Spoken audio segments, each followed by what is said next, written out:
bonjour, bonsoir, ça dépend. On a l'air aux Olanda, Bissou, Sika, aux Ali, aux Anaguado, aux Bunaga, Sika, guerre, vraiment, autonomies sa population, on a Bissou à Congo, donc aux en France, partout dans le monde. Merci, Ndingo, cette confiance. Il y a que l'émission Bolinga Mingi, ma solo na peuple où ils ont représenté, pas mon amboka Glodi Ngumba, donc tout ça on a pour nous sur la nabino concernant au Italie, Mboka Nabiso République démocratique du Congo, donc les lots na Belémen qui a Koyambela Bino.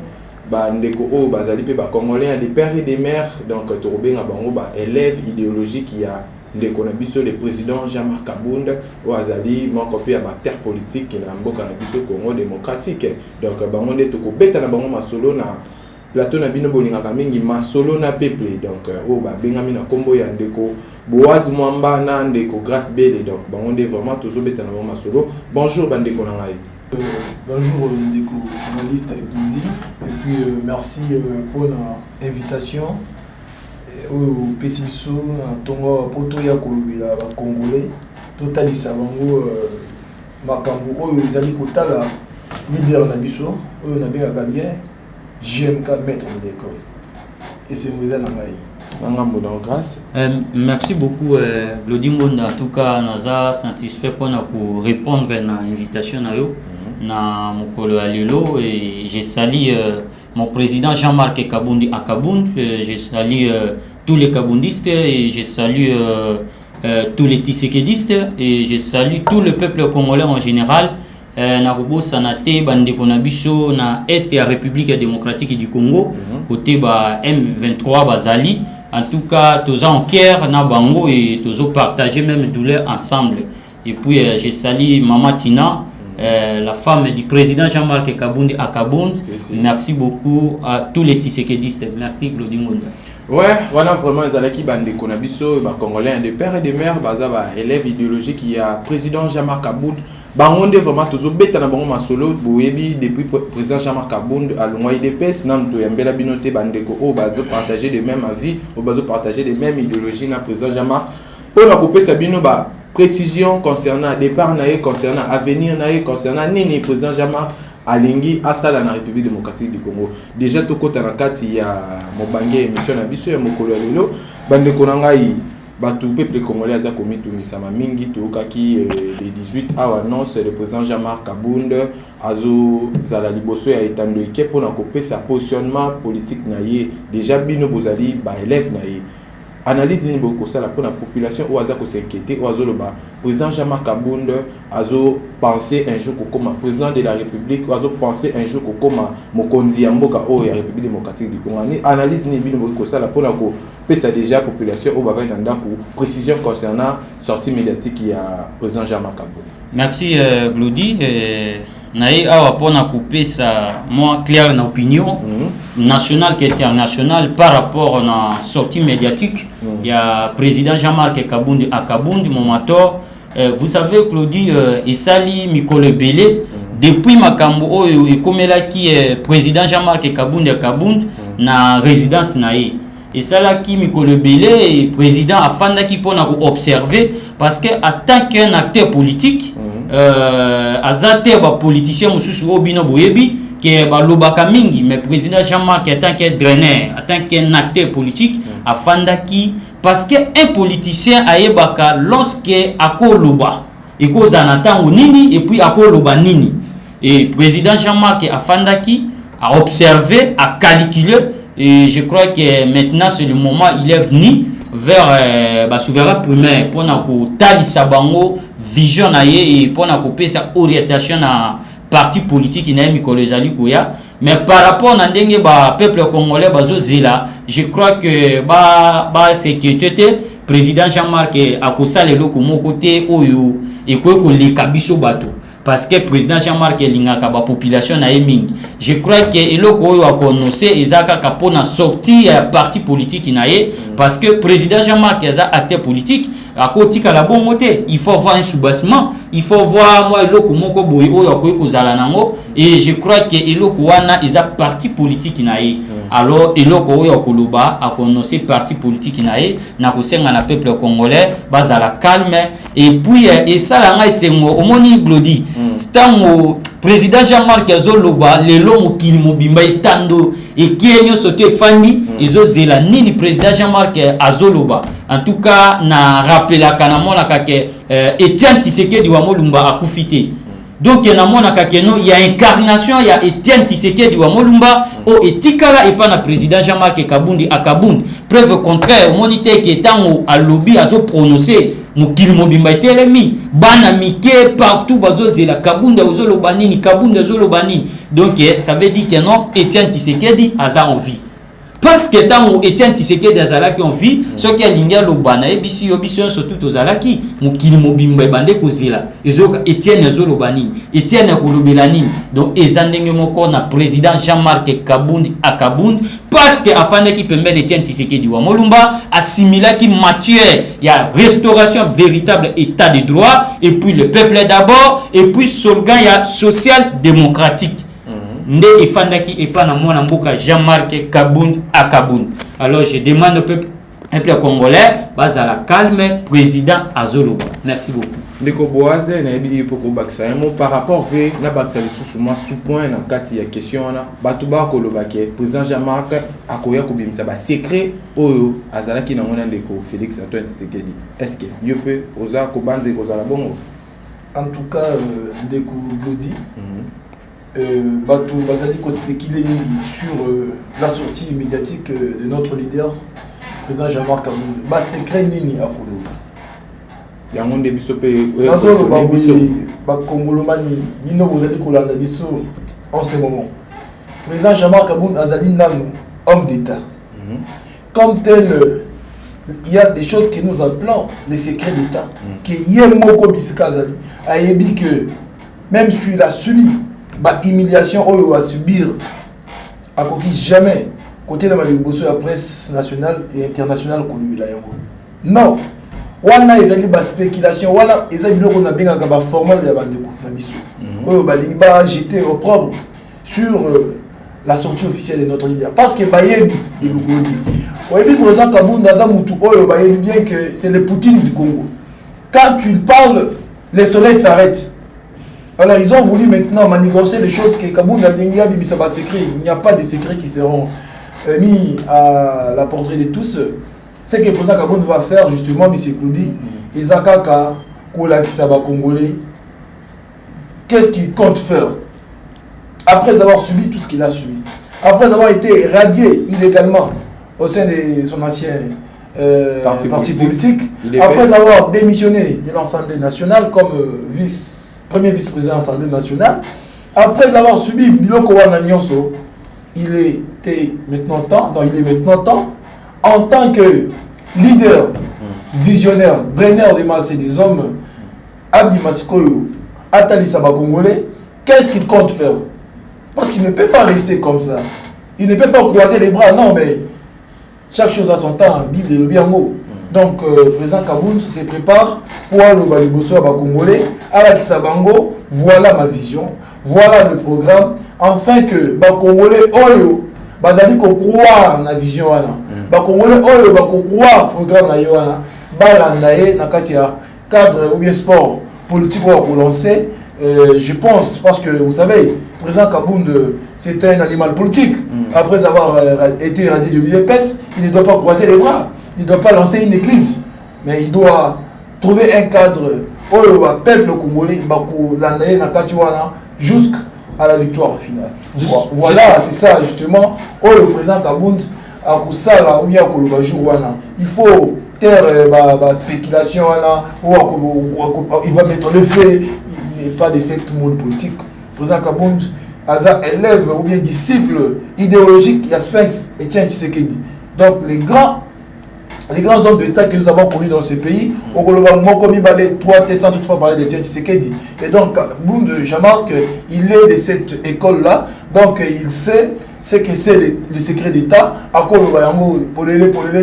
mais il s'apprête pour dire l'essentiel, afin que l'opinion publique ait vision, programme, on a voilà déjà lelo tozala à niveau ya est du pays et si ka guerre vraiment zali ko bundama entre ba rebelle M23 Mais est-ce que par rapport à la situation de en Mboka, est-ce que c'est important que le président Jean-Marc Assa la sortie naie, tu as fait sa positionnement à un moment où Mboka est agressé? Non, mais Ndeko nous dit, Congolais, nous sommes préoccupés avec la situation qui sévit depuis des décennies à l'est de notre pays. Cette situation, nous avons dit que le président Kabou ne digère pas cette situation. Depuis même Azalaki dans l'opposition, depuis même à Komaki n'a qu'à pouvoir, Tinenga Longwe n'a qu'à pouvoir. Le président Jean-Marc Kabou n'a jamais dû gérer, voir nos compatriotes tomber tous les jours, les mamans violées, qui des classes T. Donc cette situation a toujours préoccupé le président Kabou personnellement et aussi l'ensemble congolais. Alors, qu'est-ce qu'il faut faire? La situation se passe à l'Est. Nous sommes tous préoccupés, mais cela ne exclut pas que le président Kabou puisse lancer une vision. Vision d'un programme. Dans cette vision, il y a des solutions palliatives à la situation de l'Est. Il faut lancer cadre, il faut Aloba, il faut Atalissa.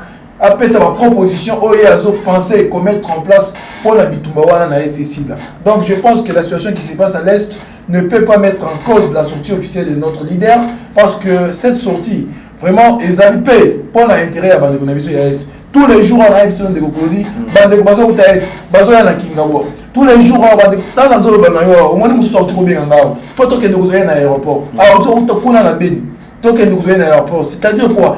Le peuple congolais, Bandeko Nabiso na Est, Bazali comment on appelle, ouf de soulagement. Espoir au Mokoboui, na carte à président Jean-Marc Kabou. D'où Bazali cause la montée magnoso, président Aloba, attend sa vision naé, attend sa programme naé, pour que ensemble, tout le monde a de mettre fin na bitumba, où ils allaient se vivre à l'Est de notre pays. Vraiment, on est là qui ndeko boise, il y a des spécifiques points de vue concernant la question de Touni, mais tout qui n'est pas dans l'ambou ya ndeko grâce par rapport à la question de Touni ndeko boise, par rapport à Angers de l'air, ndenge guerre en est, président Jean-Marc sorti mais est-ce que c'est important et ça le matin à un moment où guerre en Mboka. Mais écoutez ndeko Glody, il faut faire part des choses. Vous savez, Makambo et la République démocratique du Congo, particulièrement à l'est du pays, et ça la mission surtout passe. Ils ont été qu'ils aient l'eau moko, ils ont abandonné comme sous non. Ils ont beaucoup cannabis. D'abord, il faut te la patrie. Ça nous fait très mal au cœur. Tant que tout le monde a Makamboane, la République démocratique du Congo, je vous dis, et ça la cabis passe. Preuve au contraire, na gozo mamuke sima. Oyebi tant au président Jean-Marc Kabundi azalaki na Assemblée nationale. Tant azalaki comme vice-président de l'Assemblée nationale. Tant au Makamboane bandaki dès le début na no ba M23 bakoti na mboka na bisote. Mais guerre wana e bandaki. Président Jean-Marc Kabundi à Kabundi, lorsque le président Félix Tshisekedi a décrété état d'urgence. To bandi makambo wana tozokendi. Président Jean-Marc oyebi moko na mona kana lubaka azamutu moko oyo amonaka makambo moko to ya sikate. Parce que c'est la personne oyo ayebaka ibandeli ya makambo pe ayebaka ndenge nini kosuka. Ozo comprendre? Ah bon? Ayebi oui ndeko Glody nazoya. Ayebi makambo ya Est ya République démocratique du Congo. Tango azalaki vice-président de l'Assemblée nationale. Et puis ezaba ligne de cause. Oyo ezalaki que président Jean-Marc Kabundi aloba non na pouvoir. Aloba non. Oui. Parce que à mon avis clair était lorsque babandi déjà makambo ya République démocratique du Congo na Est du bandi. Chef de l'État a décrété état d'urgence. To bande avancement président Jean-Marc Moni ça ne va pas. Abengaki ministre ya défense na Assemblée nationale. Abengaki ye abengi bangoyo surtout na ba conseiller na ye. Ayebisi ministre de défense et d'ailleurs moto azwaki plaignant wana ezalaki président Jean-Marc. Président Bosso azalaki té. Président Bosso tikaki président Jean-Marc a bandaki auditionné devant ba député surtout. Ayebisi ministre de défense madame. Ici à l'Assemblée nationale, nous sommes les représentants du peuple. Biso a population. Biso a population tindaki biso to fandaka awa pona ko lobela makambo na ye. Alors, tant déjà makambo zo touché mboka na biso to ko yaka na l'Assemblée nationale to fanda bongote. Nous devons parler d'abord ce qui concerne l'est du pays. Et président Jean-Marc abandaki ko yebisa ya lobi madame, chef de l'État a témoigné surtout non œuvre pour que nos makambo za na République démocratique du Congo na est du pays et si là. Mais tout le monde avancement de Glody. C'est le président Jean-Marc qui dit ça. Alors, tout le monde avancement de l'Okouana. Alors, yo, ça ministre de la défense. Il faut Hollande la biso makambouana. Ce qui est ça na bande comme susu, ou ça na bateau mususu. O bazoti ayoko ka jambe pour que non, état dirigeant soana et récité. Nous sommes ici. Yebisa biso que mutuboye ndazo sala bo biso moko toko se charger na yi. Uzomona mutoza na sentiment et puis souci ya mboka. Parce que ayebaki finalité na mo. Ayebaki finalité na mo zaki. Mais ya mo to komi. Et puis ayebisi ministre de la défense. Ayebisi que yebisa biso madame parce que toza la besoin tout le monde et lo konini ezo le kakuna. Parce que moi je surtout biso totier. Alors président Jean-Marc le cause ala qui mal compris ndeko na ngai. Ezape ba ligne de cause oyo lelo président Jean-Marc lobi non na pouvoir. Oyo biso tozali na yango. Parce que lorsque intérêt suprême, lorsque intérêt général, il y a peuple congolais, ils ont la garantie, je vous dis, président Jean-Marc a continué à rater. Abimaka, lorsqu'il voit que non, l'intérêt général, il y a plus de choses tout le monde à Congo, ils ont primé Jean-Marc Abimaka. Merci beaucoup. Au moment que président Jean-Marc est en moment là, non intérêt, il y a peuple congolais, ils ont la président Abimaka. Alors, il y a pas qui makambo est du pays. Parce que à mon avis, comment tu peux décréter état dirigeant c'est de Glody. Il faut que tu aies moyen surtout et ça là. Il faut permettre soda tant aux autres qui bitumba ayebi que non mbongo ezali. Bateni ya bien, makamboyo surtout ya bien, ndako na ye ayebi que atiki biloko bato famille na ye basi na ye bazolia. Mais ce n'est pas ce que nous sommes en train de voir en République démocratique du Congo. Est-ce que le président Jean-Marc Tanzala qui vice-président proposé avec Marambo? Mais à proposer qu'à mon déco, il y a une intervention, voilà, il y a qui t'a un budget, exercice budgétaire 2022. Avant tout, il y a qui n'a pas institution surtout. Oui, chef de bataille n'a pas eu années. Il y a président Jean-Marc Kaboun de Kaboun. Réduction et attrait de vie des institutions. Avant la mission surtout, mais oui, Yomoko Yebango, président Yaki na intervention à l'Assemblée nationale. Alors, qui est le la chef de l'État, a été gratuité de l'enseignement, a été état dirigeant de la République démocratique du Congo, et puis vie sociale et à peuple congolais, et ça bien été. Qu'est-ce que nous devons faire? Voilà les propositions. Il faut réduire la traite de vie des institutions. Oh, on a député dans $2,000, nous pouvons diviser par deux. Ndambo Yambongo et continue armée, Ndambo Yambongo et qui a la gratuité de l'enseignement, et puis Ndambo Yambongo to créer la société locaux. Locaux là, investisseurs, qu'est-ce que nous devons faire? Il faut créer la société aux locaux pour permettre Bishona Bino surtout, tous les hommes, Misala Moko, Mikel de Glody. Vous voyez que tout la classe est belée dans Moko. Mais ça nous fait très très mal. Il n'a pas l'emploi. Il n'a pas l'emploi. Mais pourquoi toutes ces histoires-là? Parce que il y a politique publique de l'État. Vous comprenez? Il y a mon gars qui a souffrir. Alors, na koye bisabande kona biso, oyo bazo landa biso na République démocratique du Congo, dans l'est du pays, le président Jean-Marc Eza en cœur na bango. Président Aza en cœur na bango. Azo zo makambo est pourquoi Aza déterminé. Oyebi Azo loba, il faut refondation de l'armée. Nous devons réformer l'armée de Nani Glody. Il faut armer ça la réformer, papa. Toyeba nani qui est dans la guerre pour asala nini et pour apporter biso nini. Au-delà de tout ce que nous sommes en train de faire, nous devons savoir ça. Parce que mon bout tout temps oyeba qui pour que non ngana défendre l'intégrité du territoire national. Mon bout tout tia qui surtout na armée de Glody. Mobutu atiaki ba moyen surtout na armée o ezalaki permis et puis tozalaki 40e en Afrique et puis le loko yebisa biso toza 40e parce qu'il y a négligence de l'armée. Parce qu'il y a négligence de l'armée de Konangai. Un pays comme Rwanda wana lelo yo to comme chaque jour ko lobela Kagame. Non. Nous devons mettre fin avec ces histoires-ci. Bon, pour la question de Tunio, qui peut s'habiller sur position par rapport à la question, pour quelle la mission moulaï, mais question, répondre à la question, pour la président Jean-Marc a poni qu'à un moment où tout en a guerre. Non, mais président Jean-Marc a poni moment où tout en a guerre et Ndeko Glody. N'a pas dit ça qui dès le début que non, président Jean-Marc est un politicien, Ayebi, quand est-ce il peut parler et quand est-ce il ne peut pas parler. Donc le moment est venu. Ngonga oyo ekoki ya kuluba. Donc ngonga ese ekoki. Guerre wana ya este wana ekosila nango. Ozolanda ngai ekosila nango.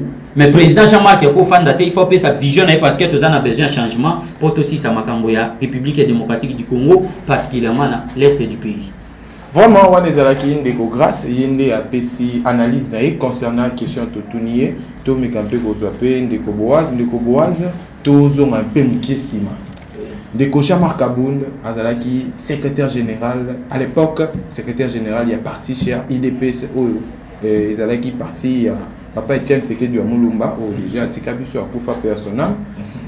Il y a un temps, comme président intérimaire, par rapport à l'histoire. Mais tu as assisté à Makambo et Koleka, président Jean-Marc, Longolier, Radier, la partie IDPS. Concernant Makambo, il y a garde républicaine, ou bien Sotoyebi. Yo vous allez mon amboka, vous allez citoyens congolais, vous allez des pères et des mères. Par rapport à schéma, par rapport à Ndenge Bamemelaki Makambo à niveau de IDPS, est-ce que respecter qui paye, texte to Ezalaki et le moment Ezalaki Kabal to respecter texte vraiment na voie normale, il y a Koradier de Jean-Marc Kabound. Ok, Ndeko Claudie, merci beaucoup encore une fois pour la maloba otikope sangai. Ozotu nangai makambu oyedekaki na ancien parti politique et à président JMK. Ce qui makambo est respectaki texte il y a parti cher et bon en fait oyebi makambo nyonso edekaka edekaki na kati ya parti ya IDPS. Tout ce qui s'est passé contre le président JMK, c'était hors des textes. Ça, vous devez souligner ça. Nulle part, au cours de la statut, au cours de sa statut, il y a une IDPS, autant de sangai, schéma ou bien. Donc, schéma ou statut avait déjà prévu pour radier une personne au sein du parti. Donc, nulle part, c'était une volonté délibérée de mettre notre président hors c'est parti parce que notre président devenait déjà une personne gênante pour un groupe de gens dans la IDPS. Il faut y avoir. Président Kabound Azalaki Moutouroyo Naki Kotelemela Bantivaleur. Donc dans la IDPS. Même auprès de la famille biologique, il y a le président de la République. Bango Bazali ko kanisa que parti politique est bien familial la Bango. Mais pour le président Jean-Marc Kabound, les amis biloko et koki ko lekate. Donc conseiller au diaspora wana. Bazo kanisa que non, la lutte acharnée. Oh le père fondateur, oh le martyr et IDPS ba kwea pour défendre l'état de droit. Pour le peuple d'abord. Voyez-vous? Donc, Batouana, président Kabound, a côté le Nabango. Alors, président Kabound, il faut qu'on abattre par tous les moyens, en violation même des textes ou pas, mais à Kendenan. Vous allez vous comprendre? Donc, Makambo et les gars qui n'a IDPS, c'était juste de la mauvaise foi, c'était juste de la haine, c'était juste de la jalousie. Vous comprenez? Et dans quel cas, parce qu'il y a gêné un groupe de gens. Donc, je remercie l'Éternel parce que ici président Nabiso Nakati, il y a parti Wana. Et puis, maintenant, peuple congolais a coquille Komona. Même les combattants Bangomoko, Bazali Komona qui est Bakosaki Bango. Président Kabound n'était pour rien. Parce que depuis qu'il n'y a pas eu ce qui a évolué au sein des DPS. Tu peux me dire ce qui a changé au sein de ces partis? Non. Donc, président Kabound était une personne qu'il faut abattre par tous les moyens. S'il faut violer le statut du parti, il faut violer pourvu qu'il y ait Akendenan. Donc, rien de respect à statut à IDPS n'a été en tout cas respecté là-bas. Voilà ce que je peux vous dire sur ce point. Mais aussi, il faut revenir sur question outil kotuna de konanga awa ya makamozo tala est. Président Kabound Bitumbaro est président Kabound à Télémena Bitumbawana. Le président Kaboun a présidé une plénière. Oh, il a auditionné plutôt ministre de la Défense. N'a pas officier supérieur. Oh, il a commandité troupes na Bisokuna. Donc il faut suivre cette plénière pour comprendre la place que le président Kaboun donne. Makamozali qu'on est dans l'Est. Donc, il ne peut pas rester noué. Il ne peut pas rester noué parce que ce n'est pas en restant noué qu'on trouve la solution. La solution, c'est lorsque on se réunit, on parle, on trouve des solutions palliatives. Donc, il va parler. Pour comprendre l'axe prioritaire, Makamouya Est, ils allaient repris l'axe prioritaire et le programme. On va l'appelle. Parmi Makamouya à promettre pour la Gossala, pour la Gossala, il a promis réformer l'armée. Il faut qu'on équipe l'armée. Il faut qu'on passe l'armée Makoki. Il faut qu'on passe l'armée moyen nécessaire. Parce que dès qu'on a ceux qui ont eu Makamouya de Canadiste. L'armée n'a pas besoin d'aller Kobunda. Mais il y a des insuffisances. Il y a des membres qui ont commis la phare des cités. Il y a des équipements qui ont détourné en haut. Et pas comme un décoré, vous allez comprendre. Donc, il y a beaucoup de réalités. Les amis côté la Makamouya Est. Maintenant, il faut un leadership fort au sommet de l'État. Il faut un leadership fort pour hôtel et Ménabilo Kouana. Yangowana, Bisso, élève naïe, Bisso, kabouniste, Bisso, tisékédiste, convaincu.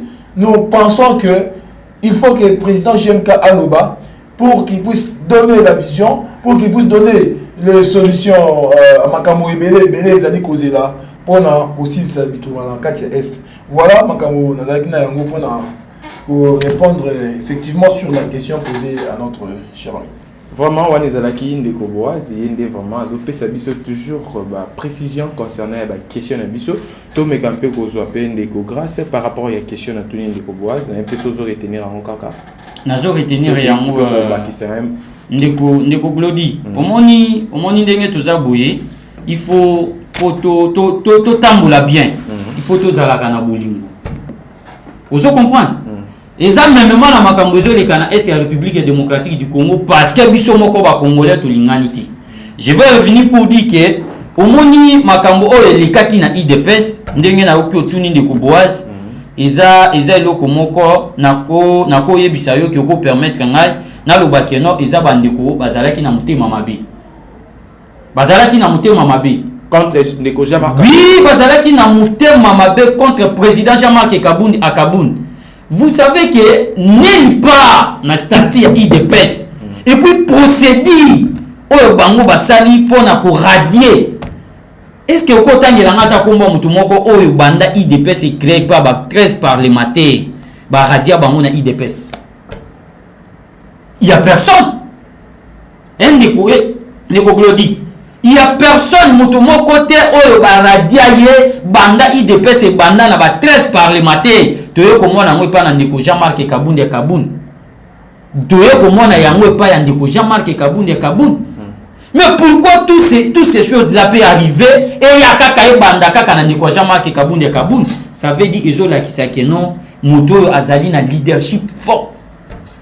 Vous comprenez? Moto azala qui gênant. Oyo bandaki koyebisa bango non na biloko public ya l'état, non na détournement, non parce que biso te to koti na pouvoir il faut to koma ba justice biso to za ba famille oyo to so baza na mbongo, non biso to bunda na mboka oyo pour na état de droit et puis to bunda qui pour na le peuple d'abord et puis social démocrate il faut ezala appliquer Ndeko Glody. Mais quand le président Jean-Marc Kaboun a dit que Babilo Kowana ba acte wana loko ezala ki priorité et zo ko avancer te papa na ebisio abanda ki ko yebisa bango face. Biso to bunda na mboka oyo poto longaka 10e mairie a. To comme en assemblée nationale, je m'excuse. Au yebi que to sali combien des années? Combien? 37 ans d'élite. Quand poto longana 10e a ndeko na ngai to kota na nini na assemblée nationale. 37 ans. Mais toko calculata tanzela wana ndenge to bandaki kokende. Il y avait des difficultés rencontrées au cours de la route.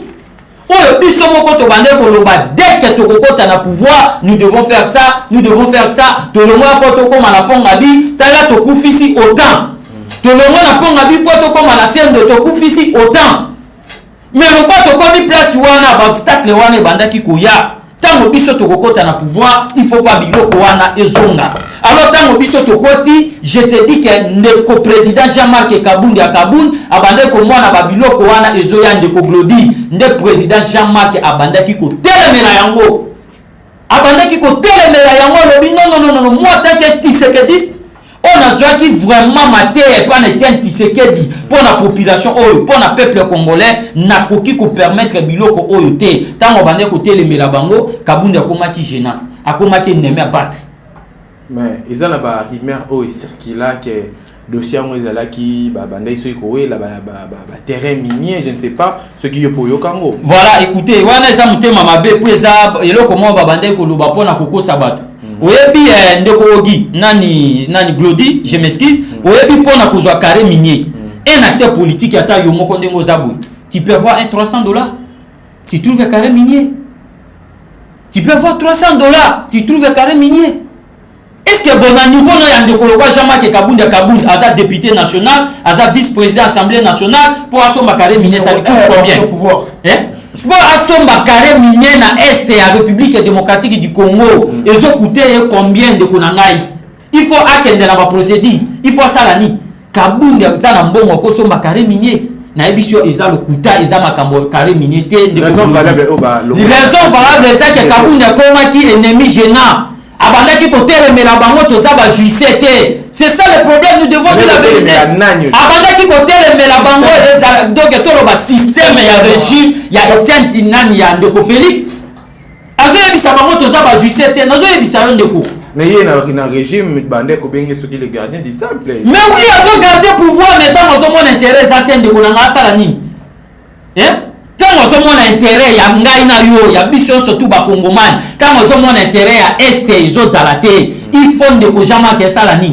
il devait quitter parce que c'est Tshisekedi il attaque moto similaire matière et pas ne tient Tshisekedi wa molumba il faut alongwa na ye parce qu'il y a quoi consommer tout le monde a président Jean-Marc a annoncé démission à un niveau et assemblée nationale. Est-ce que par rapport à une partie de PSA qui est post-Ewana, est-ce qu'il y a une décision de démissionner sans pourtant à consulter parti au PSI? Écoutez, ndeko Glody, na lingi na yebisa yo eloko moko. Kabundi azalaki eli na peuple congolais. Photo e bango. A côté qui est na liste ya IDPS, liste nde ya IDPS ezu kombo na ye, ezo reconnaître que non candidat tel à côté na formation politique IDPS mais IDPS c'était mon ça qui est mandat au ba ya vice-président assemblée. Il y a assemblée nationale mais tout à fait normal parce que Kabundi azalaki député national. Comment ba pesa qui ba nani ba secrétaire général o nani Kabuyati. Kabuyati député. Ah bon voilà. Tant ba moni aza élu de ba yaki ko pesa ye mandat. C'est tout à fait normal. Et puis batalaki parce que ba mona qui ça c'est un vrai Tshisekedi ceux qui te tiennent place wana to komona résultat ya bien de ba yaki kopé ça y parce que bazala qui peut belé na sanani ba député national na liste IDPS mais pas na ni ba pesa qui est parce que ba yebaki que non aza rigoureux aza draineur aza na capacité yo ko banza pe que président Jean-Marc Asalaki malamu ya ko annoncer démission sans pourtant à informer parti politique là. Oyebi poto comme na démission zela nazo ngasima muki. Oyebi président Jean-Marc Azalaki d'un côté na gestion ya régime ou premièrement. Il faut yeba yango. Président Jean-Marc Azalaki d'un côté na gestion ya régime ya ndeko mwana mboka président Félix Tshisekedi. Azalaki d'un côté abandaki déjà koyebisa ye que naza d'un côté na gestion oyo ngana yo to bunda na mboko poto mona makambo oyo te ndayebisi entre bango mibale abandaki koyebisa yo tout moment ndeko na ngai to sala boyi a proposer ba makambo ebele que biso to bundi pona eloko oyo te voilà ce que nous devons faire ça alors loko la bayoka qui était il devait que faire ça attaquer Tshisekedi c'était pour garder valeur. Il y a Etienne Tshisekedi wa Molumba pour garder valeur. Il y a biso ba Tshisekedi oso comprendre. il faut asala yango. Il faut asala yango. Il faut ça. Oui. Vraiment, on est là qui ndeko grâce to ça peut me penser ndeko boise, vous pouvez quoi ajouter ni par rapport à la question à tout ndeko grâce. Oui, question na yo il y a que démissionner dans l'Assemblée nationale sans pourtant informer base ou est-il dit. Vous devez d'abord savoir que l'acte de démission est un acte non volontaire. Hein? C'est un droit d'avoir été peut-être achoppé, humilié, hein? Donc par des raisons de convenance personnelle, la personne peut déposer sa démission. Tu n'as pas besoin d'aller demander une autorisation à X, Y personnes pour déposer ta démission. Non. Le président Jean-Marc Aboun, c'était un responsable. Je vous ai bien dit ici que c'était un grand leader, un visionnaire, draineur de foule. Alors, Makambo Oyo et les Kaki Nanda Kunaye, Bissonio Sobakongole Tomolaki Makambo. Est-ce que c'était honorable que numéro 1 du parti au pouvoir, numéro 2 de l'Assemblée nationale, jouissant pleinement de ses immunités parlementaires, montre un modèle Wana, bat qui n'est pas naïe, bat saboté. Donc, c'est d'abord une honte pour la Chambre. Dans d'autres pays, il suffit aux autorités, ou bien tu dois déposer ta démission. Pour honorer d'abord la Chambre, ou bien la fonction que tu as su. C'était dans cette démarche-là que le président Jean-Marc Aboun s'était inscrit. Vous allez le comprendre.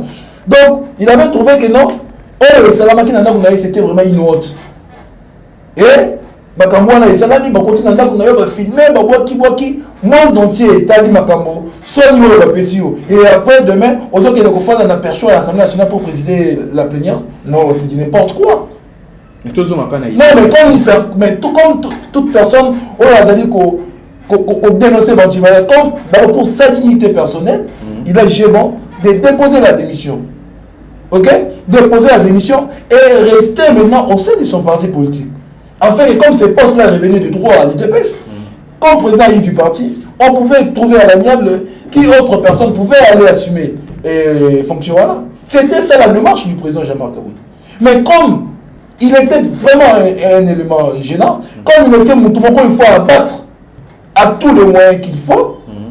Tala Makamobalobi, Moutozo démissionné dans l'Assemblée nationale. D'ailleurs, cette démission a été annoncée sur les réseaux sociaux, sur son compte officiel à Twitter. Il a fallu maintenant attendre que cette démission soit formalisée. Ok? Parce que la personne peut annoncer. Et après demain, peut-être dire que non, ce n'est pas moi qui ai tweeté. Il faut maintenant attendre que la personne puisse écrire sur la démarche administrative à déposer formellement. Dans ces cas-là, on pouvait maintenant le juger. Mais la personne a annoncé sur Twitter, pas même des jours, comme on les cherchait par tous les moyens, t'as la magambaye au salon. Baye awa ko radier na permanence. Est-ce que vous pouvez m'expliquer ce phénomène? C'est pour vous montrer quoi de journaliste. Président Kaboun Nenga Zawana, Aza mon pépé. Mon pépé. Et puis mon pépé, hein? Alors, ils ont fait tout ce qu'ils pouvaient faire. On ne sait pas comment ça là-bas, sali, précipité, Congolais n'a pas parti. Mais et non, comment on va Batunion sur le Bengalada dans l'IDPS. Oh, Batunion sur le Bengalada dans l'IDPS. Bakendaka, on va aller qu'on se reconnaître dans la carte à l'IDPS. Moubake, non, moi je suis à quel créer l'IDPS naï. Et Tiba, à quel vous créez l'IDPS naï. Batiba, à quel a créé parti naï. Beauté. Mais, est-ce que tant le président Kaboun Bassali, excusez-moi le terme, ma bêtise, Wana Bassalaki. Vous avez vu, vous, président Kaboun, dire que moi je suis président du parti. Personne ne peut me chasser les dépenses. Non. Atikali financier. Il ne s'est même pas revendiqué. Non, il n'a pas revendiqué. Non, il n'a pas même voulu donner des justifications. Pourquoi il ne se reproche de rien? Il croit être dans la lutte, il est sur le pas de son leader. Oh, Bassali Bassali. Et alors, c'est une nouvelle page qui s'est déjà. Donc, la page a été tournée. Et maintenant, nous sommes dans une autre page. Yangoa Moni, lundi à Wazali Koloba, pour présenter officiellement la nouvelle page pour les Congolais, les Congolaises, Oyo Bako Nila Kolandaye, Sima ici, ainsi de suite. Presque bato nyonso oyo balongwa bandeko nyonso balongwa na oyo bazalaki bakonzi ya parti ya UDPS balongwa tomona mpe basinyamba moko bakao politique na bango. Okobanza mpe teke okomela mpe ndeko Jean-Marc jamais bato wana oyo ozoloba wana yebisa ngai est-ce que bato wana bahonoraka lit ya UDPS, c'est-à-dire est-ce que cette personne avait honoré la lutte de l'UDPS? Donc dis-moi, Tchibala a trahi la lutte de l'UDPS. En allant négocier avec Kabila la nuit pour être nommé Premier ministre. Badibana, la même chose. Moubake, la même chose. Et ainsi de suite. Batouana, donc, ils ont trahi la lutte de l'UDPS. C'est pourquoi Moni Batouana, Bakenaka Moussikate. Ils sont allés, ils ont disparu sur la scène politique. Mais le président Kaboun, en quoi il a trahi la lutte de l'UDPS? Parce qu'il faut savoir que l'UDPS est un parti fondé sur les valeurs et sur la lutte, sur le sang de martyrs. Et tant que vous allez trahir le parti à Mondé Wana, il y a que Mikundi Yoko. Il y a un Wana, Chibala, ils ont des millions, Chibala était millionnaire. Il a de l'argent, mais il est où aujourd'hui? Il avait trahi la lutte. Mais le président Kaboun, tout ça, dans le plateau, tu me donneras raison. Le président Kaboun, il a parti à l'UDPS pendant le pire moment. Vous connaissez Bissola Kabila Boye, et Tshisekedi a Koufi. Mais a tiré le CG à parti. Pendant le pire moment, est-ce que on a vu combien Kabila a proposé au président Kaboun pour trahir l'élite? A tiré la Kabila pour pouvoir glisser dans les Ninga. Il a resté avec le parti, il n'a pas trahi. Andimé quand on organisait concret à l'UDPS pour que Yémoro a désisté en faveur de Félix. On va considérer, moi, je papa, Azana Makile, papa, il fait l'année. Il faut que les Congolais va comprendre. À organiser concret, à désister de Félix est président. De Félix a le à Genève a signé, n'est-ce pas? Dans Genève pour dire que le changement aujourd'hui, c'est Martin Fayoul. Mais qui était au fond et moulin pour dire que non, nous sommes des pestes, nous devons prendre le pouvoir pour changer la vie des Congolais. Est-ce que Moutobomo, est-ce qu'il a trahi le lutte? Non. Après signe de Félix 48 heures pour retirer la signature. On a vu la télé. Est-ce que Moutobomo a trahi le lutte? Est-ce que Moutobomo a dit jaloux contre Félix? Est-ce qu'il avait rien contre Félix? Non. Signe de Félix a eu pouvoir, le pouvoir. Tout le pouvoir en gros, tout le monde Katano. Oh, Union Sacrée, oh, FCC cash. Il y a un commande de conférence, il est bloqué, Président Kaboun s'est bâti au fond et au moulin. On a dit risque combien à lui pour mettre FCC na Kabila en dehors de l'Assemblée nationale. Il va falloir une personne comme lui, à tellement, à qui il s'est battu en union sur l'Assemblée nationale. Et puis, après ça, de conflits, oh, tout ça, l'Union sacrée. Mais le président Kaboun, c'est lui le coordinateur de l'Union sacrée. C'est lui l'initiateur. Non, lui là, c'est un jouisseur. Hein? Lui là, c'est un jouisseur. Il est en train de profiter du travail qui a été donc battu par GMK maître de l'école. On va comprendre. Donc, t'as là où tu as monté l'Ouana, à Salignon, Sokogi, Kosala, à Pessin de Félix, Signon, Sokogi, Kopesaye, à Pessin de tout ce qu'il pouvait. Et aujourd'hui, Félix, président de la République, a sali la manœuvre non sur le pouvoir. Parce qu'il y a une assemblée à se contrôler, Sénat à se contrôler, ils n'ont comme ils veulent les membres du gouvernement. Qu'est-ce qui nous bloque aujourd'hui? Mais nous sommes dans les œuvres. Vous mettez ça sur les dos de qui? C'est le président Jean-Marc Kabound. C'est le président Jean-Marc Kabound. Donc, pour le rejeter, le président Kabound n'a pas trahi la lutte de l'UDPS. C'est pourquoi il va aller de l'avant à Kenya Moussika, il va atteindre les objectifs, surtout victoire au final, au Bakongolomani, Bazali Kozilai. Monsieur Sotoebi ndeko Jean-Marc Kabound tant azalaki vice-président de l'Assemblée nationale na zone kaka par rapport il y a question il y a réponse na yo répondaki na mutuna totuna ki yo lobaki ke président Jean-Marc azalaki vice-président est-ce que bakoki koya ko menacer to ba acte to monaki ba garde républicaine ba côté la ki na ndako mais tozo mapena na eloko o esangi o et nécessité ki ba côté la na ndako to monaki président Jean-Marc na ba vidéo président Jean-Marc mais solaire président Jean-Marc ba garde na ye ndé ba bané comme menacer hier na nzela est-ce que ils ont vraiment la compétence il y a président Jean-Marc ba garde na ye ba kino cha ordre et sika oyo ba roulage faut ba sala musala na bango des journalistes oyebi yo mokoza journaliste. Oyebi, mission traditionnelle, il y a la police. Il faut d'abord enlever l'aspect, comment on regarde le président Jean-Marc Kabound. Non, ce sont des agents de la police. N'est-ce pas? C'est quoi le nom? Non, écoutez, il faut arrêter, ce sont des manipulations, ce sont des manipulations, on est en train de manipuler l'opinion. Comment le président Kabound a roussé le douane? Il y a une mission, il y a la police. C'est quoi la mission de la police? La mission traditionnelle de la police est de rétablir l'ordre public. Sécuriser les personnes et leurs biens, n'est-ce pas?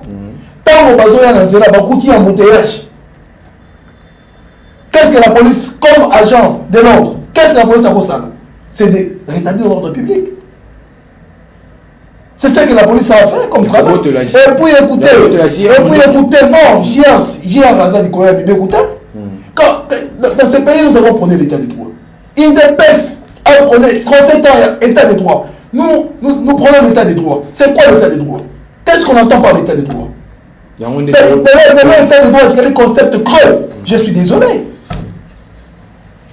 Le code de la route est allé copier ça sans cynique. Félix, la diaspora, on a un outil à gauche, à droite, on a un outil nickel. Un outil nickel, il dit que les faits révélés, le code de la route, ce sont des infractions punissables. Mais comment la police a joué là, a joué Kouta, sans cynique bazoui. Et la police a voulu faire quoi? Rétablir l'ordre public. Mais on trouve que non, il y a un membre de la famille, je ne sais pas, il y a un ami de la diaspora qui est là-bas, allez, à une garde républicaine pour intimider Nango Batunazela. La police était dans son droit le plus légitime de rétablir l'ordre public. Est-ce qu'il faut mettre ça sur le dos du président Jean-Marc Kabound? Non, Nico. Donc c'était quoi? Ils ont voulu salir l'image de marque de notre président. Vous allez comprendre? Ils ont, oh, président Kabound, dans l'émission Azam Moutouro, il a dit qu'on prenait ma valeur républicaine. Azam Moutouro, jamais encore de ma valeur. Jamais posé. Ouais, c'est comme ça que la police a joué. Donc la police a sali comme ça. Donc il faut qu'on ait la spéculation. On a un autre là. Yo, c'est ma preuve. Mon frère, moi, on a hein? Moutouka, et puis dans une image, dans un téléphone, je montre un truc, dans colère. Dans l'émission que le président Kabound a acquis déjà le coup là, un animal qu'il faut abattre pour un groupe de gens au sein du parti, ou bien au niveau de la CDLOA, c'est comme ça, maintenant qu'on a un montage, on va monter des vidéos. Mais dans l'émission que le président Kabound a mon PPS. Et puis mon PPS va monter. Nous sommes avec toi, nous sommes avec vous, donc l'avenir nous en dira plus. Voilà ce qu'il y a dans le Merci beaucoup Ndeko Boaz. Ndeko grâce par rapport à Mutuna Natuni Ndeko Boaz, je pense retenir en haut par rapport à Makambo et les Kananzela, tout le monde a bande comme ça, basal ba vidéo, basol la bapine, tout le monde a fait ba garde républicaine, ba kobundana ba policier, ti et comment ba côté la président Jean-Marc Landako, na éviter ko baksani. Merci beaucoup Ndeko Glody na lingina zonga moi simamuke na momoko tunaki wana olobaki problème ya trahison. Oyebi il faut to yebaka ko pesa mo ba différence ya makambo. Quand est-ce on peut parler de trahison et lorsqu'on ne peut pas parler de trahison. Eza biloko wana eza très important na vie ya biso bato. Oyebi président Jean-Marc Kabound ceux qui bandeko ya IDPS bandeko na biso bazolo bakeno lelo toza na trahison na yebisi yoki eza lokuta. Parce que Jean-Marc Bakota na kombo ya trahison te Glody. Ba lobelata mutu mususu. Mais Jean-Marc était. Nous avons vu dans ce pays au moins na mobali wana alobaki non na Kabila.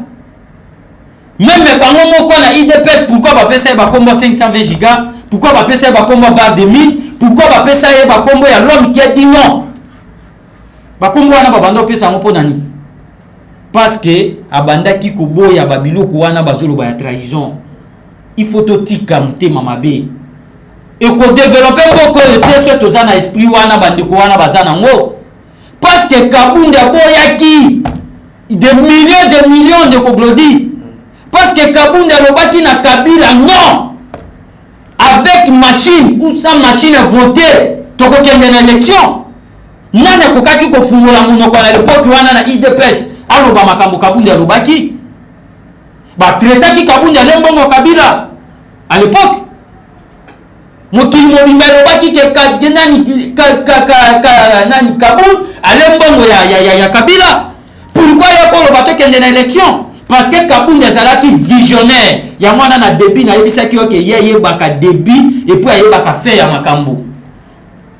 Aza visionnaire ayebisaki bango ke avec machine ou sans machine voter tokokende na élection. Pourquoi atraye kite ndeko na ngai? Il voulait aussi devenir premier ministre. Alina qui peut organiser congrès na IDPS. Parce que yo yebaki que pour organiser congrès na IDPS ezalaki problème sérieux. Ah bon? Mais oui. Bato FCC babande ko lingate.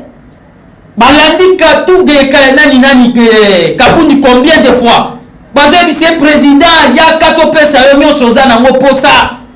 Organiser congrès ya IDPS ité. Yaka kozwa primati parce que tu yebi que yonde mutu otikali na IDPS. Lelo ceux qui te réussi kozwa yo c'est fini pour IDPS. Mais Kaboul avait dit non, il faut que dans l'élection de Koglodi. Alors au-delà de tout ce que Bakoki Kolobawana, il faut pas la mot ya trahison et pas ya ndeko Jean-Marc Kaboul à Kaboul parce que azana makila trahison te. Kaboul azana makila trahison te. To mona bango ba Kaboul toza na lit. Na 2016 et 2017, Mobake Kei, tu humilité Boti Balakei, tu humilité Bolenga Koi Bakei. Mais Kaboul du père n'a qu'un de ceux qui a zalaki na trahison. Tu as pouvoir, tu humilité Kaboul pas Kei. Mais tu as pouvoir de ton humilité à Kei parce qu'il défend des valeurs. À quoi que supporter anti-valette? Et là, Kei, est-ce qu'il y a une minute où il y a corrompre Kaboul? Est-ce qu'il y a une minute où il y a Kaboul a trahi IDPS? C'est faux. IDPS est un pouvoir pour trahir Bango Sunani. Un de Koglodi. IDPS na minute yo bazana pouvoir. Si ko Kaboul ne ko trahir pour qu'elle n'est pas na nani. Parce que bon yo surtout et fa pas na Bango. Makambo yo surtout ya mboko za na IDPS. Il devait rester à IDPS pour na ko lia Bango. Preuve contraire, ouais qui ba député belé ba ministre belé ba travail qui na Kabila. Tango kaka IDPS est du pouvoir au bazana makila ya trahison. Mbala moko basali ba déclaration, bala kisanga place nini na sala démission ya IDPS pour na ko rejoindre pour bali ya mbongo. Basali ba déclaration yo yebi.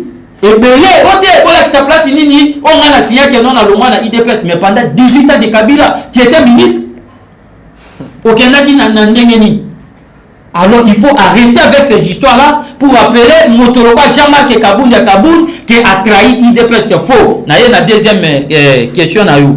Otuninga makambo yo ezolekana ebande kolekana ba réseaux sociaux tolanda ki na ba médias que non Kaboul azotobola ba pine Kaboul azosala boy mais a commis roulage. Voilà. Mais ndeko Glodi, vous savez, il faut toyebaka kosala makambo. Lorsque président de la République à 8 ans, il y a la ordonnance de Glodi qu'on interdit et bandana membre de la famille na ye. Ti kotita. A sali ordonnance c'est papa. Peut-être que dans la biso ceux qui te yebaka valeur, il y a ordonnance c'était. Ordonnance au chef de l'État a sali a lobi que ko bandana membre de la famille, ko kitati na ba ministre ti ozala nani. Ceux qui kaka aujourd'hui sens contraire. Il faut l'État à Kangayo.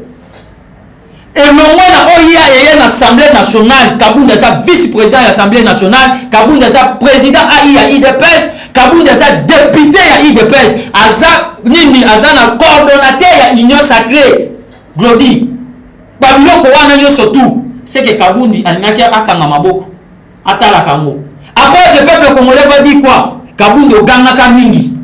Le lokoti na pouvoir talandengo komi na ilengi ya pouvoir makambo yeso to ezole kanamboka ofandi kimia ozolobani tala le loyo ole mafuta ya pouvoir talandengo komi mais kabonde ko fanda tende konangai na ba responsabilité wana nyoso tout alingaki afanda te il pouvait seulement dire non tango nini ordonnance hier na assemblée nationale ba statut ya monde konangai et quel journal officiel et quoi tu en vigueur. Donc, surtout, il faut respecter. Alors, Kaboul, le col Azan, on a valé surtout na IDPS. Et puis, Kaboul nous promettre un véritable état de droit. Et puis, le peuple d'abord. Hier, à fin d'embouteillage. Kaboul nous a vice-président de l'Assemblée nationale. Oui, bien, azaki vice-président Assemblée nationale. Tant que moni babiloko wana nyo surtout afanda kaka mais non Glody. To bundaki pona valeur. To bundaki na mboko oyo pona valeur. Kabunda boyango. Nga bandaki ko zongi sabato. Kabunda zo ya kuti feu rouge a Telemi. Est-ce que nous connaissons les copex que Kabunda Zaraki peine à policier, Azana Jekonfa, Azana Makamboyon surtout, il allait peut prendre ça c'est nique. Et puis à qui peine aille. Mais le quoi ça notre valeur. Il faut ça la Babylone quoi là à Telemi à se respecter. Alors mon yo mutomo parce que tu es de famille famille présidentielle, tu es qui là aux unes aux saboyé parce que aux autres on a bagarre des républicains, il faut que ça c'est nique. Non, nous devons arrêter avec ces histoires là. C'est pourquoi Kabunda Lobaki non, bandé ko zone sabango. Il faut pas zone dans la ligne. Et puis abandé ko toko la pinete de Glody. Kabundi passe, ba policier na ye bazana sima bagarde. Babandi ko sala makambo Kabundi passe. Alors vous voulez que Kabundi fait quoi? Et pour lui dire qu'il mais oui, il veut mettre l'ordre, papa. Policier est censé pour régler la situation routière à Zosala Yamote. Combien de fois vous que même Yemoko président de la République a Kanaba roulage combien Yemoko président. Mais il fallait président Jean-Marc Azaki, vice-président de l'Assemblée nationale, il pouvait appeler le général Sylvano Kassou. Est-ce que vous avez vu combien de fois président Jean-Marc a fait l'interpellation à Sylvano Kassou? On a bureau naï. Plusieurs fois. Donc il y a la grande instance union surtout à la police plusieurs fois mon cher abenga bango et réunion surtout à so expliquer bango oh les armes beto ça la bota la biso IDP to bundela qui valeur to bundela qui peuple d'abord il faut mo ça la motozo yo kaya sate et puis tant le président Jean-Marc Abanda qui kokanga bato wana ndeko Glody abanda kotika bango na qui de droit abanda ki kotinda bango epa na l'état abanda kotinda bango na qui de droit azomema muto na ndako te Jean-Marc abanda ki kotinda bango na ba qui de droit na place oyo eza réservé soki akangi roulage azotinde na place eza réservé tango akangaki garde républicain est-ce que Kabunda kende na bango na ndako aketi ko déposer ye na place oyo il faut sambisa ye soki bamonaki ke président Jean-Marc azosala mabe mais Kabunda eza député national bako saisir justice et mon cher ceux qui vont montrer que le président Jean-Marc Eloko Zosa les a mabé, bon qu'il y a la cour de cassation. Bon qu'il y a le fond d'ailleurs, qui va bien Kaboun, c'est que tu es en train de faire les amabé. Mon cher, les alaki kakeno Kaboun a komaki élément gênant, a komaki ennemi à battre. Mais c'est tout à fait normal que Makambouane comme à Bongo. Parce que Kaboun pour Ezalaka Bongo pour que l'élo vision, il y a le peuple d'abord, Ezala réaliser, les Osenga Kaboun dans le sommet de l'État. On est à indeko grâce il y a sengi pour la vision il y a IDPS vision IDPS ça l'a vraiment réalisé pour ndeko Jean-Marc Azala au sommet de l'État ndeko Boaz toujours qui devait encochiter na faire émission na biso to mekampe ko beta li solo muke ya décision finale au biso soto yoka que ezala qui parti ndeko Jean-Marc Kaboun mais ngaza la précision te meto yoka balobi kezala qui parti ya ndeko Jean-Marc Kabanda qui déjà ko préparer ngo qui parti ya bande déjà ko penser que un jour a kokende po à se remonter à niveau ya décision finale na éviter analyse ni ko ça to point de vue ni ko peut cette par rapport ya mutuna oui ndeko journaliste oui que tant ou aborder sujet wana na kina seka ah bon bien sûr pour oui que la vérité na seka je me dis mais c'est quoi encore ça. Vous avez dit que, et là, vous avez dit que, bon, vous savez, je ne suis pas communicateur à la décision finale. Je n'ai jamais été membre de là. Et comme c'est lié avec mon leader, j'aimerais apporter des précisions là-dessus. Donc, décision finale, ça n'a jamais ni de loin ni de près parti politique où le président Kabound avait lancé Tangwazaki à la tête de l'IDPS. Il faut que Moloumani, Bayoka Makamou Nazali Koulou. Donc cette affaire-là a été montée de toutes pièces pour salir l'image du président Jean-Marc Kabound. Parce que le Oyo, Kende, Otala, la permanence est parce que la décision finale, la photo la photo est secrétaire général de l'IDPS. Mais est-ce que vous pouvez expliquer ça? Est-ce que vous pouvez m'expliquer ça? Ndeko journaliste, c'était juste une campagne de diabolisation. Pour diaboliser l'opinion. Pour diaboliser les combattants que Botala de Jean-Marc Kabound a dit qu'on préparait Et donc on a Moko, Azali Nabatukuna. Or, c'était faux et archi faux. Décision finale pour votre information, c'est une ASBEL. Comme d'autres ASBEL au sein de l'UDPS. Est-ce que tout ça est correct? Donc, Ezali ASBEL. Mais comment une ASBEL?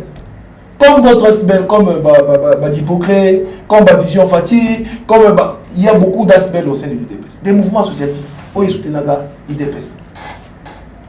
Pourquoi? Décision finale. Oh, comme vous avez créé, c'était juste, je vous dis encore pour la énième fois, c'était une campagne de diabolisation. Qu'on salaire Kaboun Noyo. Pour combattant va vomir. Mais aujourd'hui, toi et moi, parce qu'on a toujours dit que la vérité est têtue. Et elle reste têtue. Aujourd'hui, le président Kaboun va parler. Aujourd'hui, le président Kaboun va se prononcer. Après,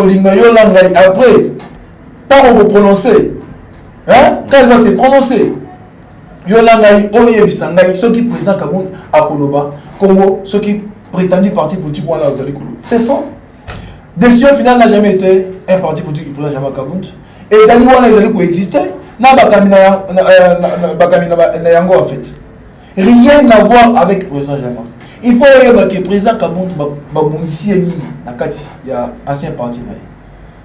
Parce que non, tellement qu'il est l'incarnation de Tshisekedi. Il y a Bundisi, oui. Babundisi, il y a un parmi qui autre va affirmer l'affirmation gratuite. Qui autre on a accusé des accusations gratuites. Et ça, la Kaboun. Et ça, la Kaboun. Et ça, la Kaboun. Pourquoi? Parce que Azaraki, côté de la Bango, une décision finale par coller. Les loraux dans une seconde na permanence et d'épaisse. Na moni lobby na zone kawana na moni basha munene. Décision finale, photo de la présidence de la République, photo de la CG et d'épaisse.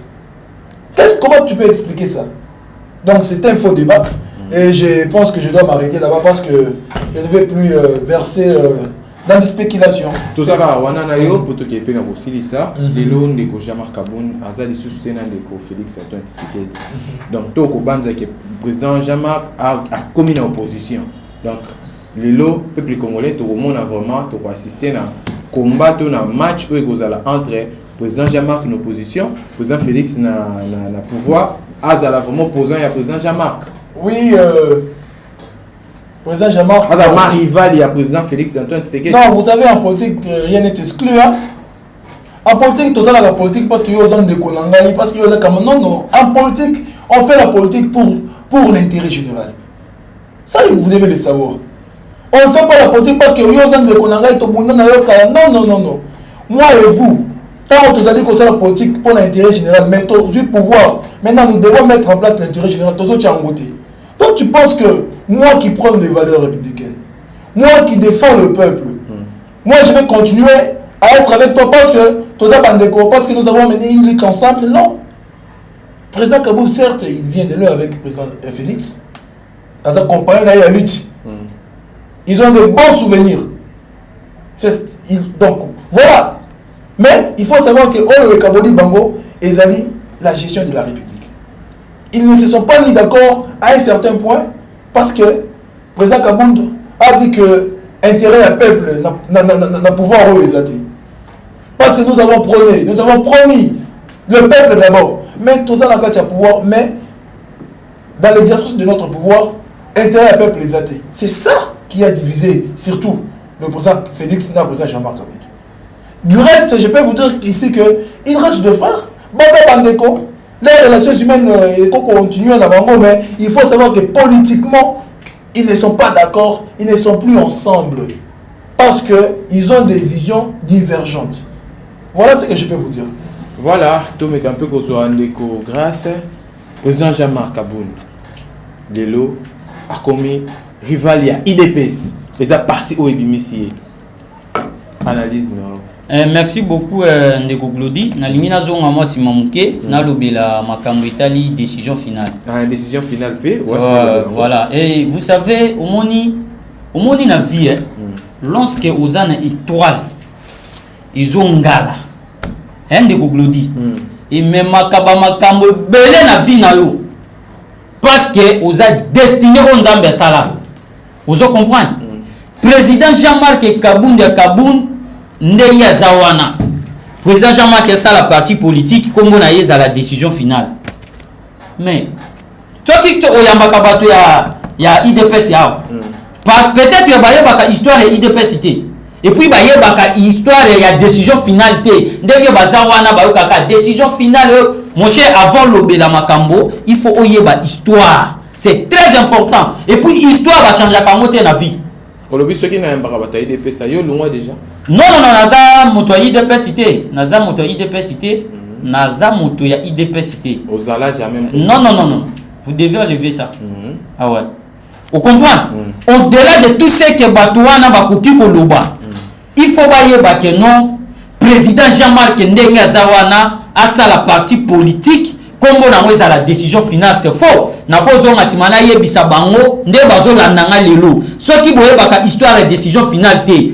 décision finale et bandaki ndenge nini mo wana décision finale va bima ezalaki boy lorsque Etienne Tshisekedi wa Molumba paix à son âme azwaki Jean-Marc Kabound à Kabound pour akomisa ye secrétaire général aliaki ko nommé Jean-Marc oyebi Jean-Marc babundisa na IDPS banda kala tant président Etienne Tshisekedi azwi kaka a nommé Jean-Marc Kabound comme secrétaire général et créa problème na ebisi ozaka na mboko même pour Jean-Marc accéder la permanence na IDPS c'est problème abandaki kokota po Jean-Marc ezalaki makasi azalaki déterminé ndeko na ngai nde abandaki kokota babandaki kokanga ye akota te babandaki kolukele ba problème ndeko na ngai jusqu'à ce que non bayaki kokole biloko wana alors tango babandaki koluka problème wana ndeko nani président Etienne Tshisekedi lobike oyo ngai na sali ezali décision finale oki place terme décision finale bima tango bazo combattre Jean-Marc Kabound ya Kabound parce que oyambaka bandeko ya IDPS na plateau tout na bango nano est-ce que décision finale boyebaka signification nango nane dimisa mo wana décision finale na yebiso ba oyebisa yoti parce que ba yebi histoire té décision finale bima na monoko ya Etienne Yemoko ayebisa bato nyonso to bazo telemela Jean-Marc alobi nga naza visionnaire na yebi pourquoi na nommé oyo nga na sali eza décision finale nde Jean-Marc epetikala nango parce que ça dernier mot mator na yebimisa tango sikoyo biso te kena 2018 Jean-Marc a postulé comme candidat député national bandeko wana bafanda na Kingabwa pembeni na ye baye komona ye balobi président tolingi tosala association moko boye loka pezala na quartier ceux qui ont jeune ozo postuler loka président des Zalaki voilà ba jeune wana accompagner yo na campagne na yo ba jeune wana bayaki komona président Jean-Marc moi j'étais là ils ont venu à 21h ozo comprendre baye kotuna sikoyo président lobi bo bino moko bozo proposer botia kombo nango nini babandi kopesa kombo de président Jean-Marc lobaki non na place botia kombo ya biloko wana boye botia ngo décision finale mais bon ça résister na IDPS bamando yo surtout bozo zo po bakota na association wana baza na carte na bango ya IDPS parce que ça mouvement bokende ko résister bota la président Ligue des jeunes bakotu na Yves Odelo sa ministre ya jeunesse Yves beaucoup batuna ye ba jeune wana bayaki ko résister pa na bango président Jean-Marc tindi bango ke no bokende ko mona Yves Bokulu bo ça résister parce que boza ba jeune et kota na Ligue des jeunes et ça mouvement informel le quoi Ligue des jeunes est composé kana ba mouvement informel na ba société ba mouvement associatif on se comprend le président tindaki bango bokende ko ça résister de ba jeune wana ba kindaki tindelo décision finale eza makambo ya IDPS. Donc ça Jean-Marc ça n'a rien à voir avec Jean-Marc Kabound à Kabound. Nous devons arrêter avec Babilo Kouana de Konangai. Kabound a sa parti politique comme on a la décision finale, c'est faux. Donc lundi déjà tu es Jean-Marc Kabound a décision. Jean-Marc sa parti politique qui n'a beaucoup de lundi. Alors pour la question na tunakiyo poto qui na rochité ndeko Jean-Marc les lois comme vraiment rival direct qui a IDPS. Bon ndeko Glody au-delà de tout ce qui est tout cause nango lokola bateau parce que nous sommes des êtres humains au-delà de tout nous sommes des Africains tozala kana bolingo ya bondeko ozo comprendre donc biloko wana tozalaka nango eza de culture o biso moko tozalaka nango. Kabound et président Tshisekedi baza ba ennemi te. Ozolanda Kabound et président Tshisekedi baza ba ennemi te, bango nyonso tout baza bandeko. Lelo bakokutana bapesani mbote batamboli, mais loko oyo ezo kabola bango eza vision, eza ba divergence politique, eza problème ya conviction. Ozo comprendre? Président, il faut que, parce que bato bango na lokola Kabound na Tshisekedi bakomi ba ennemi, bakokuyokana kate non. Kabound na IDPS. Na IDPS, bakomi non mais IDPS il faut pas que lobela ngo lisusu, mais Kabound eza sur IDPS te. To lobela ba. Et sika outi. To lobela ba individu, to lobela bato. Parce que il fait la partie, non? Oui, il y a comme la partie naïe. Mais par contre, quand on a le la bateau, quand on a le secrétaire Augustin Kabou, a Fandi Boé, président Jean-Marc peut Fandi, le président Félix peut Fandi. Bazo mais la paix va faire. Mais la divergence politique est à Kanango. Vision na ezandenge mususu, o yo zo mona makambuza, o ngana zo mona te, o boise zo mona makambuza, o ngana zo mona te, nde loko oyo ikaboli bango. Mais baza o binemi o bo non.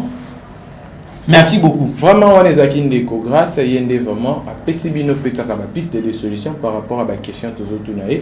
Tozoko m'a vraiment na souka émission Nabiso, poto chité dans 4 émissions Nabiso, Ndeko Boaz, on a tunioté, au Baksa par rapport à l'idée générale, il y a Oyo émission, auto tunioté, au Baxi, des secondes to chité. Non, mais Ngaïna Tondio, vraiment. Donc, je vous remercie pour d'abord l'occasion et l'ambiance qui a régné au cours de cette émission. Donc, c'est la première fois on a eu mes jambes à la soukate. Nous serons toujours disponibles de revenir ici, fixer l'opinion lorsque l'actualité nous invite. Je pense que vous allez mardi. Pour ce qui est président Jean-Marc a payé pour faire mal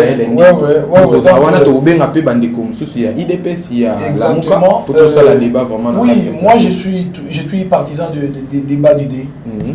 Afin que les Congolais ou bazali kolanda biso na poto na fin fond ya Congo bazo quand même matière va comprendre, faire la comparaison entre un parti oyo na parti oyo vision nini oyo ba Congolomani bakoki quoi adopter pour les jours à venir. Donc je vous remercie pour l'ambiance, je vous remercie pour l'accueil et le reste na pesi ba Congolais yon son mote bisika bazali, particulièrement à mon leader JMK, maître de l'école, et à sa tendre épouse Maman Tina. Je vous remercie.